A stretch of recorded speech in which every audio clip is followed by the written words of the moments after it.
আমি এবার তোমাদের ছোটো মাছের রেসিপি করে দেখাচ্ছি। এখানে হয়েছে মোরালা মাছ, পুঁটি মাছ, দিলাম ধনের গুঁড়ো, জিরের গুঁড়ো, হলুদের গুঁড়ো, কাঁচা লঙ্কা, পেঁয়াজ, বেগুন, টমেটো, লঙ্কার গুঁড়ো দিয়েছি আগে।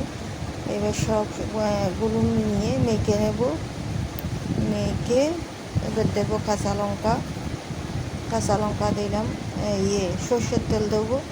সর্ষের তেল দিয়ে এবার মেখে বসিয়ে দেব। দেখো তোমাদের কেমন লাগে। এটা গরম গরম ভাতের সাথে খুবই টেস্টি হয়। আমাদের এখানে বর্ষার সময় খুবই ছোটো মাছ পাওয়া যায়। এই ছোটো মাছের চচ্চড়ি খেতে গরম গরম ভাতের সাথে খুবই টেস্টি হয়। আমরা এইভাবেই করি, তোমরাও ওইভাবে করে খেয়ে দেখো, খুবই ভালো লাগবে। এই আমার হয়ে গেল, এই বসিয়ে দিলাম ছোটো মাছের চচ্চড়ি। দেখো 5 মিনিট পরে এই দেখো কেমন হয়েছে। এবার আমি আর একটু চাপা দিয়ে নামিয়ে রাখবো। দেখো খুবই সুন্দর হয়েছে। এবার গরম গরম ভাতের সাথে সার্ভ করে দাও, খুবই ভালো লাগবে এটা।